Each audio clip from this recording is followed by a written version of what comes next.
بسم اللہ الرحمن الرحیم۔ السلام علیکم ناظرین۔ شوہر نے آدھی رات کو مجھے کمرے سے نکال دیا۔ میں دروازے کے باہر زمین پر بیٹھ گئی۔ دیور نے مجھے دیکھا تو تسلی دے کر کہنے لگا، بھابھی آپ کمرے میں جا کر سو جائیں، میں باہر جا رہا ہوں۔ میں پریشانی میں اس کے بیڈ پر جا کر لیٹ گئی اور پھر نہ جانے کب میری آنکھ لگ گئی۔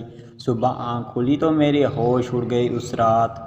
ناظرین، کہانی میں آگے بڑھنے سے پہلے آپ لوگوں سے گزارش ہے کہ کہانی کو آخر تک لازمی سنیں اور ساتھ ہی چینل کو سبسکرائب کر دیں تاکہ ہمارے آنے والی کہانیاں آپ کو ڈیلی میرے چینل پر ملتی رہیں۔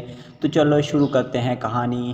میرا نام ارملا ہے اور میں ایک شادی شدہ لڑکی ہوں۔ میری شادی جس شخص کے ساتھ ہوئی ہے وہ سخت مزاج کا انسان ہے۔ مجھ پر سختی کرنا اور مجھ پر بات بات پر ڈانٹنا اس کی عادت ہے۔ میں بھی اسے اپنا شوہر سمجھ کر معاف کر دیتی ہوں۔ میرے گھر میں میرا شوہر، میرا دیور اور میری ایک شادی شدہ نند رہتی ہے۔ میرا دیور بہت خوبصورت اور خوش اخلاق انسان ہے۔ وہ میرے شوہر سے زیادہ میرا خیال رکھتا ہے۔ اس کا اچھا سلوک دیکھ کر میں سوچتی کاش میرے شوہر بھی میرے دیور کی طرح خوش اخلاق ہوتے۔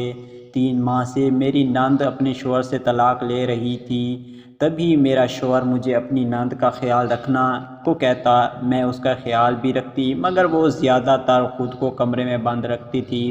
اس کی عادت مجھے بہت عجیب لگتی تھی۔ اسی حوالے سے میں نے اپنے دیور سے بات کی تو وہ کہنے لگا، شوہر سے بچھڑنے کی وجہ سے ہے، آپ ان پر زیادہ توجہ نہ دیں اور میرے ساتھ کمرے میں چلیں، مجھے آپ کو کچھ دکھانا ہے۔ میں اپنے کمرے سے اٹھ کر اپنے دیور کے ساتھ اس کے کمرے میں چلی گئی۔ اس نے کمرے کا دروازہ اندر سے بند کر لیا اور مجھے کہنے لگا، بھابھی اپنی آنکھیں بند کر لیں، میں آپ کو ایک ایسی چیز دکھاؤں گا جسے دیکھ کر آپ کے ہوش اڑ جائیں گے۔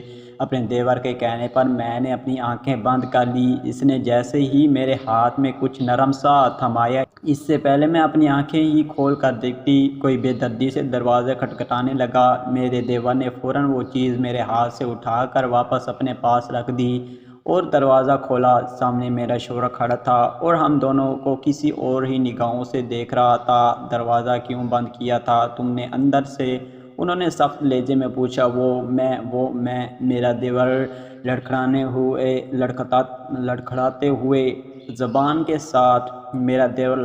ہوئے زبان کے ساتھ کچھ کہنے کی کوشش کر رہا تھا۔ اس دن مجھے بہت کچھ کر دینا چاہیے تھا، مجھے کمرے میں لایا تھا، میں اسد کی جگہ جواب دے رہی ہوں۔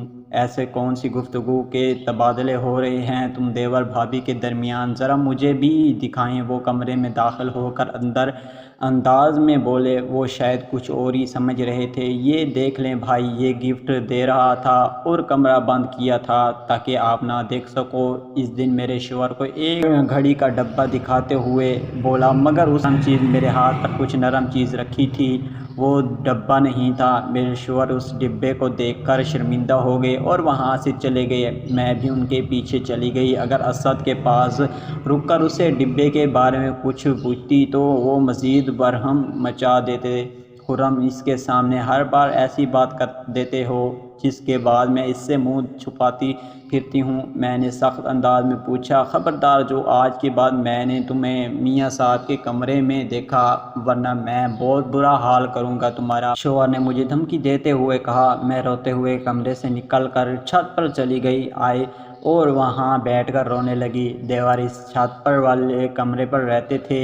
میرے رونے کی آواز سن کر میرے پاس چلا آیا اور کہنے لگا، بھائی نے پھر سے آپ کے ساتھ زیادتی کی ہے، مجھے سمجھ میں نہیں آتا وہ ہم دونوں کے بارے میں غلط کیوں سوچتے ہیں، ہمارے درمیان تو ایسا کچھ بھی نہیں ہے۔ وہ میرے پاس بیٹھے ہوئے بولا، کیا مطلب تمہاری بات کا؟ میں کچھ سمجھی نہیں۔ میں اس کی بات پر چونک کر بولی اور وہ خاموش ہوا رہا۔ تم نے میرے ہاتھ میں نرم سا کیا رکھا تھا؟ وہ گھڑی کا ڈبہ تو نہیں تھا؟ ابھی سب کے سامنے نہیں دکھا سکتا وہ چیز آپ کو بھابھی، پھر کبھی موقع ملے گا تو آپ کو دکھاؤں گا، اس نے مسکرا کر کہا اور اٹھ کر وہاں سے چلا گیا۔ شام ڈھل رہی تھی اس لیے میں بھی نیچے آ گئی۔ میرا شوہر گھر پر نہیں تھا۔ میں اپنے نند کے پاس اس کے کمرے میں چلی آئی۔ وہ فون پر موبائل پر کسی سے باتیں کر رہی تھی۔ مجھے دیکھتے ہی کس سے باتیں کر رہی تھی؟ میں نے وہیں دروازے پر کھڑے ہو کر سوال پوچھا۔ ایک دوست ہے، اس سے بات کر رہی تھی، اس نے مختصر جواب دیا۔ وہ کمرے میں سے نکل کر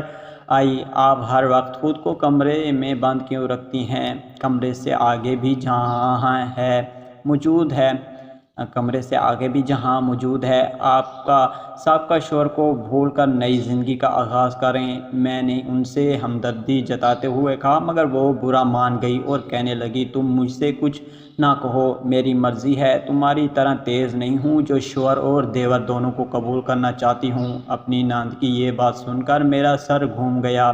انہیں کچھ کہنے کی بجائے میں اپنے کمرے میں چلی آئی۔ میرا دیور اسد بھائیوں جیسا تھا، مگر میرا شوہر اور میری ناند نہ جانے ہمارے بارے میں کیوں غلط سوچتے تھے کہیں، مگر وہ ایسا کیوں کریں گے؟ شاید میں ہی غلط سوچ رہی ہوں، میں نے اپنے دل میں سوچا، مگر اسے معاملے پر اسد اور خود سے بات کرنا چاہتی تھی۔ وہ آگے چل کر مجھ پر اس پر زیادہ سنگین الزام لگا سکتے ہیں۔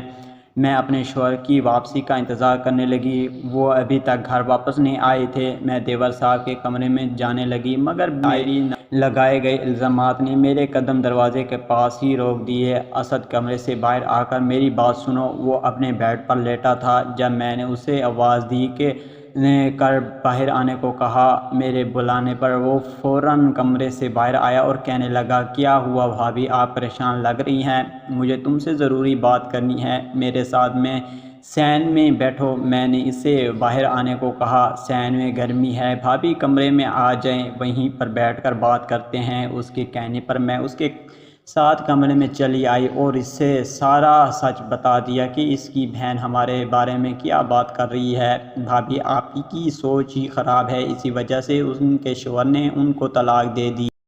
میں بھائی سے ان کی شادی کے بارے میں بات کرنے کا سوچ رہا ہوں، اسد نے سنجیدگی سے کہا۔ ہم دونوں ایک ساتھ ہی بیٹھے تھے جب خرم گھر واپس آئے اور مجھے اس کے کمرے میں دیکھ کر اپنے کمرے میں چلے گئے۔ میں بھی ان کے ساتھ پیچھے چلی گئی۔ انہوں نے مجھ سے کوئی سوال نہیں کیا، مگر وہ کافی غصے میں تھے۔ میں جب سونے کے لیے لیٹنے لگی تو خرم نے بولا، مجھے پائے بنا دو، طبیعت سیٹ ہے تمہاری؟ رات کے 10 بجے کون سے پائے بنتے ہیں؟ رات ساری اس میں گزر جائے گی، ابھی سو جائیں، میں صبح اٹھ کر بنا دوں گی۔ میں نے کہا، اس احسان کی بھی کوئی ضرورت نہیں ہے، میں بازار سے بنا بنایا لے لوں گا، چلو نکلو میرے کمرے سے ابھی کہ ابھی۔ خرم نے مجھے بازو سے پکڑ کر کمرے سے باہر نکال دیا۔ وہ مجھ پر ظلم کرے جا رہا تھا۔ میں روتے ہوئے صحن میں آ کر بیٹھ گئی۔ بھائی نے پھر سے آپ کو کمرے سے نکال دیا؟ اسد میرے پاس آ کر غصے سے بولا۔ میں نے خاموشی سے سر ہلا دیا۔ آپ میرے کمرے میں جا کر سو جائیں، میں دوستوں کے ساتھ باہر جا رہا ہوں، رات کو وہیں رہوں گا، اسد نے کہا اور گھر سے باہر چلا گیا۔ میں بھی اس کے کمرے میں جا کر لیٹ گئی۔ سر میں درد تھا، نیند کی گولی کھا کر سو گئی۔ صبح جب میری آنکھ کھلی تو کمرے سے باہر آئی، گھر میں سامان بکھرا ہوا تھا۔ میں جب اپنے شوہر کے کمرے میں گئی تو دیکھا میرا شوہر زخمی حالت میں زمین پر گرا ہوا ہے۔ میں نے اسد کو کال کر کے گھر بلایا اور اسے ہسپتال منتقل کیا۔ خرم کو فالج کا جھٹکا لگا ہوا تھا، ان کی ایک ہاتھ اور ایک پاؤں کام نہیں کر رہے تھے، کام کرنا چھوڑ گئے تھے۔ وہ ہاتھ جوڑ کر مجھ سے معافی مانگنے لگا کہ یہ سزا ہے، بیوی کو بلا وجہ تنگ کرنا بھی گناہ ہے۔ میں نے انہیں خوشی سے معاف کر دیا کیونکہ مجھے ان سے محبت تھی۔